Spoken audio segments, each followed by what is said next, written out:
War Eagle! This is the Tigers and Tide Auburn Football Podcast from SoutheasternFootball.com. Available on War Eagle Sports Radio, a V-Sporto channel, bringing you all Auburn Tigers all the time. Remember to download the War Eagle Sports Radio free iOS app and follow their channel on Twitter at War Eagle Radio.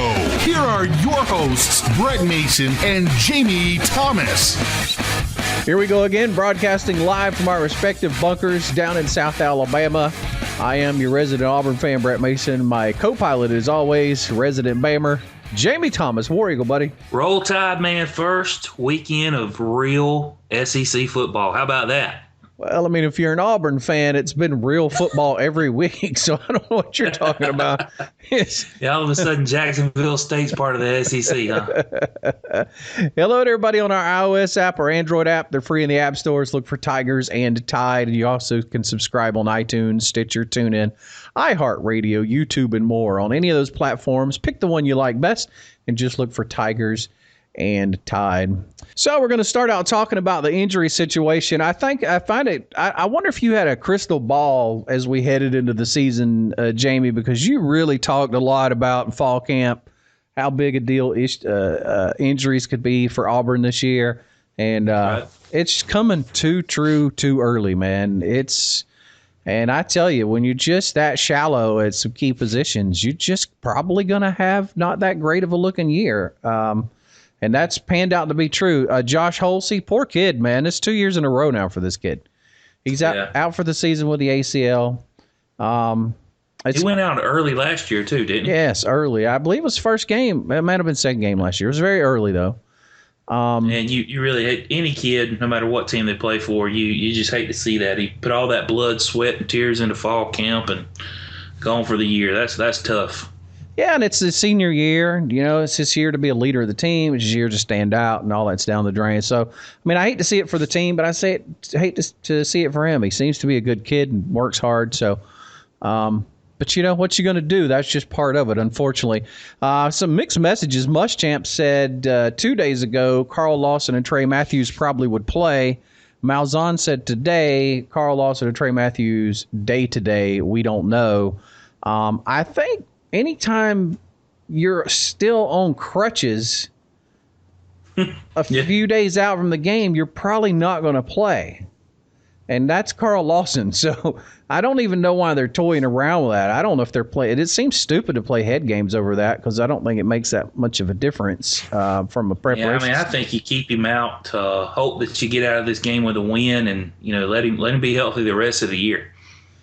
Avery Young is questionable. We'll talk a little bit about the offensive line later, but he's still questionable for Saturday, as is Justin Garrett, they're saying now. So, I mean, it's just a host of injuries. Has become being a big deal on this team. And, it's the same problem we had last year.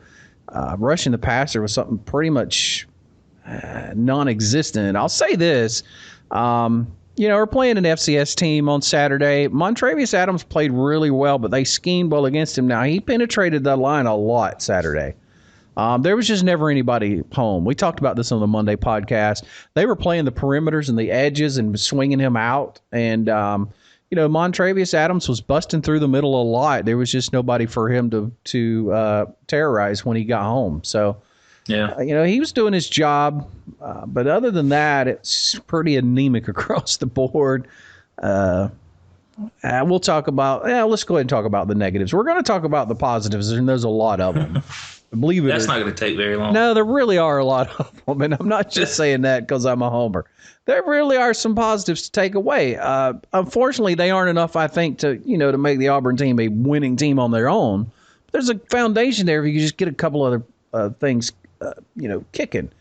The big negatives is turnovers, and this just isn't on Jeremy Johnson. I mean, we had some fumbles. Rock Thomas put one on the ground this past week. We had one on the ground the first game. Auburn is at a -3 turnover ratio. You're not going to be -3 playing LSU and win. No. We can't be -1. So, that's one of the big negatives is that we're looking at. Do you still continue to hand the ball to Rock Thomas and crucial situations. That blew my mind, Jamie. I don't know if you were watching the game, but I mean, Auburn's fighting to try to come from behind and win, and you put Rock Thomas in when Peyton Barber's been solid, haven't put it on the ground. He's determined to pick up first downs every time he runs. I still don't understand why they put that kid in there. Well, I don't Barber needed a rest. I don't know. I watched the replay. I kind of fast forwarded through a lot of stuff on that game. I definitely think, this Saturday, man, same situation was Alabama. You got to give it to the guy who's hot. It's got to be Peyton Barber. Got to be Peyton Barber. Yeah, and I mean, thank God they finally named the kid the starter. He earned it. I didn't know. Yeah, I mean, 5 yards a carry. Oh, he's being a beast. Golly. It's not just that he's being a beast. There's better running backs. Don't get me wrong. He's no Derrick Henry, but he's been all he needed to be when he needed to be something for Auburn. And what more can you ask from a kid to just get the job done? And he hasn't put the ball on the ground. He's picked up first downs when they needed him. Looking at the before we talk about the good things about Auburn heading into this game, I mean, looking at LSU, they got a one-man defensive wrecking crew over there with Fournette. Yeah. And, how do you stop him? You don't, I think, probably is the answer. Can you slow him down? I mean, obviously, Auburn's going to have to sell out to that. And, again, kind of like when we were talking about on the Alabama matchup, I think you finally get a team where maybe you can do that. We'll see. But, this kid playing quarterback, he hasn't shown much. He only passed 14 times last week. 71 yards. I think he's a bigger threat on the ground than he is by air, honestly. I think if Auburn does sell out to stop Fournette, what you have to look for instead of the play-action pass is maybe, the fake handoff and the quarterback sweep. Which I still think is probably easier for this Auburn defense to defend against than a pass. Oh, yeah. So, that still works to their favor. That being said, they haven't been able to stop a quarterback yet this year. So I think in the first game they weren't expecting it. Maybe we give them a little bit of slack on that. They didn't plan for it. They didn't practice for it. They didn't scheme for it. Last week, that quarterback got out a little bit, and some instances where I think they should have done a lot better. If they beef up for it and plan for it all week, maybe they could stop the both of them. Unlike analyzing a lot of games, Jamie, I think the answer to this one is real simple. Can you slow Fournette down to where he isn't scoring 4 times? My answer to that is no. My answer, being an Auburn fan, is it seems unlikely, but I have faith. That works. Coming up, we're going to be talking about the good things about this Auburn football team. I know it seems like there aren't any, but trust me, there are. We've talked a little bit about a couple of them. I'm going to run all of them down for you. Look, Auburn fans, rejoice. It's not all is not lost yet. Coming up next, Jeremy Johnson's new eye doctor. We have some building blocks to build on, and we'll talk about those in just a minute. First, I want to remind you that if you're not playing at DraftKings.com this fall, you're missing out. It's the funnest way to play. You get to draft a new team every week, pick what sport you want, draft your team, play, get paid. It just works just that easy. No season-long commitments. You play whenever you want. Pick your sport, draft your team. It's a new season every single time that you play, and over $1 billion is going to be paid out at DraftKings.com this year. And you can be the next one to win big. Look, you can play for free. They got the $100,000 contest again for another week. They've still got the Millionaire Maker that you can go get on and play if you'd like to play for free. We've made arrangements for you to do that. You just need to put Tigers and Tide in when you sign up. That's all one word, Tigers and Tide. And you can play for free at DraftKings.com. Much to my podcasting partner's dismay, I will now point out without any flaws or errors many positive things about this Auburn football team. I'm going to mute my microphone just so you don't hear me laugh, okay? Number 1, Peyton Barber. He's converted every single third down of 6 yards or shorter that he's been asked to convert. Every single one. What, is that funny? No, go ahead. Go ahead. The kid doesn't slow down. In the 2 games he's played this season, he's been as clutch as you could ask a person to be on this team. Over 130 yards a game, both games. He's tied for the most runs resulting in first down so far of every team in the FBS. Peyton Barber is the man, and he plays for the Auburn Tigers. Can you dispute any of that, Jamie Thomas? No, go ahead. Go on to number 2. Montravius Adams is playing like a beast in the middle of that line, disrupting the backfield. He just absolutely dominates. He's the guy that they hoped he would be last year, which he only was part-time. He's in the opponent's backfield almost every snap. He flies to the ball like he's possessed.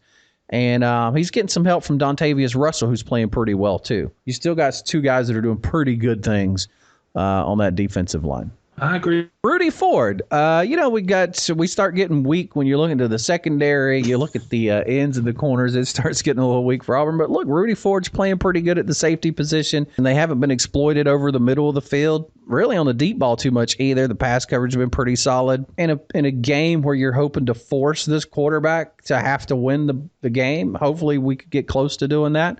I think this works out to potentially being a plus for us. Not just him, but I mean, looking on the corners, it was very frustrating. You said you watched a little bit of it. They were there. They never got beat, or they might have got beat once maybe. But they never got beat. They just didn't make plays on the ball. It was very frustrating to see Auburn in the guy's face, matched up stride for stride, but he never turns to make a play on the ball. That's something that's teachable. It's much easier to teach that than it is to teach somebody not to get beat, because you either got that or you don't. So maybe that'll be better this week. I don't think it can get any worse. Let me finish with special teams. I know you can't doubt special teams. Maybe one of the best special team units in the entire nation. They're averaging 28 yards on kick returns. Carlson has 2 of the top 10 longest field goals this season. Kevin Phillips is averaging 42 yards a punt. Carlson is through for a touchback 82% of the time. They're good at flipping the field. They're good at returning the ball. It's something Auburn desperately needs is good field position, and the special teams seem like they will do their best to provide that every time they touch the ball. And the receiving crew, which just needs a quarterback. We just need a quarterback, Jamie. We might have one of the best receiving corps in the country. You know that? Yeah. How frustrating to not have a quarterback that's been able to get it to him.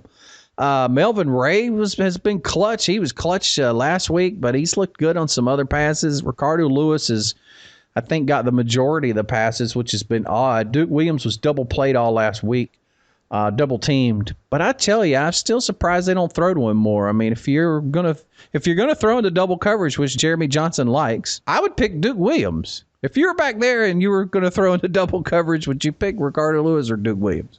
Duke Williams. My last positive, and then I'll be done, and you can tell me anywhere you think that I'm wrong or is irrelevant. I was a little bit surprised by this stat. Actually, I think the reason I'm surprised is because Auburn doesn't get into the red zone very often, so it's not an issue. But Auburn is scoring 84% of the time in the red zone. 66% of the time it's a touchdown. There's some positives, though. Look, there's lots of positives on this Auburn team, but as with any team, if you don't have a quarterback, it all kind of falls apart from there. And I don't know what your thoughts are going into week 3. Me being the Auburn fan and this being the Auburn podcast, I try to be very careful about what I say. I don't want to come down too hard on the kid, but I really, really have some questions. I was watching some film review because of a comment that Peyton Barber made in the postgame Sunday. And he said that he had told Johnson that he was open all game in the check down. And I went back and watched some of those passes, the interception where he threw over to the right hash there, and both receivers were covered, like they were wrapped up. And sure enough, there was Peyton Barber, 6 yards downfield, wide open, nobody around him. You know, after I heard him make that comment, then I was like, God, he was open every single time. He was open. Why are you not checking down to him? Gus Malzahn gave him credit for that 3rd down and 9 pickup where he made the pass, and he said that was Jeremy Johnson's 4th check down. But then if you listen to Peyton Barber's postgame comments, that wasn't a check down play. Barber begged him to pass the ball to him, and Jeremy told him he would. So it wasn't even a check down. He just decided to throw it to him. I don't know how you can be in an offense in the SEC, even though he hasn't started. He's backed up and started a couple games, and I don't know how your vision for the defense can be so poor. It's unexplainable to me, Jamie. Well, he said he thought he played fine. He thought that, interceptions were just part of the game, and that, he hasn't let anyone down yet. He thought he was still going to have a great season. I don't know. The kid's still full of confidence. That's what you need in a quarterback. Maybe sometimes too much confidence is not good enough. It's going to be telling because LSU's got a pretty good defense. If he goes out and he throws a couple interceptions early in this game, you have to wonder, are you going to see a backup quarterback come in? Every Auburn fan is going to be calling for it. I'm really surprised we haven't seen one play yet. Well, I'm one of those guys. It's hard for me to scream to put the freshman in, man. Who's the guy that took all the first team snaps all through fall camp and through both games? Who's taking the first team snaps?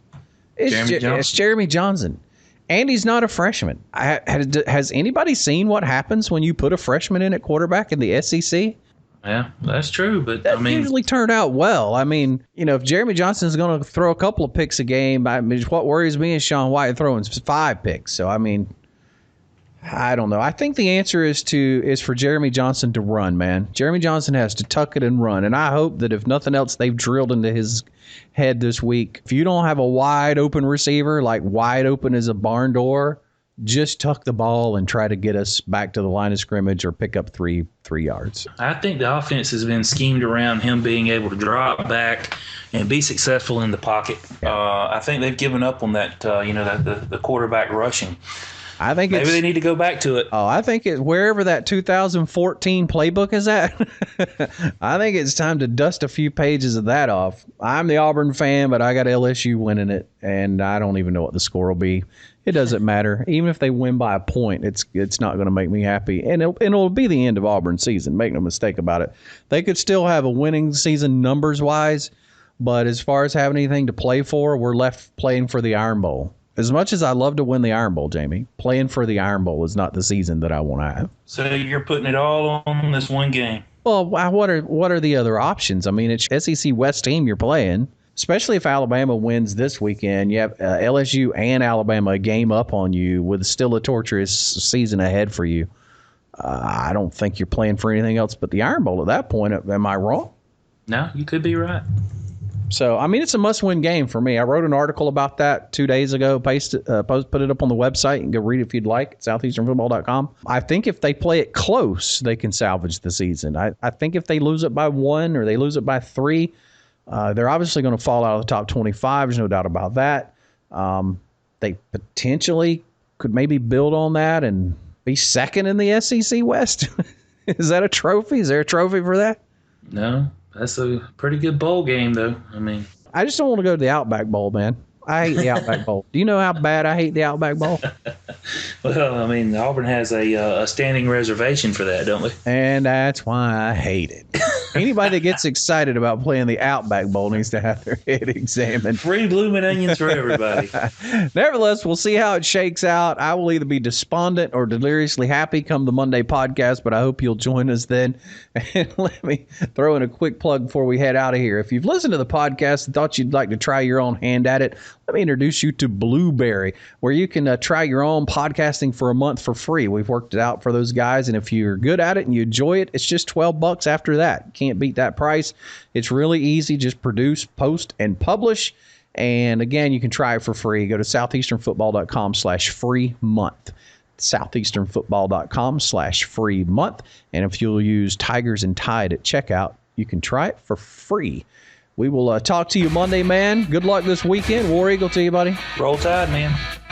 Don't forget to follow us at Tigers and Tide 1 on Twitter and Facebook.com/Tigers and Tide. Also, be sure to follow War Eagle Sports Radio at War Eagle Radio for the latest on Auburn Tigers sports. Thanks for listening to the Auburn Football Podcast from SoutheasternFootball.com on War Eagle Sports Radio of the Sporto channel. Download our free iOS app. Just search for Tigers and Tide in the App Store. And subscribe to our podcast on iTunes, Stitcher, TuneIn, and iHeartRadio. Just search for Tigers and Tide. And for the latest SEC news, log on to SoutheasternFootball.com.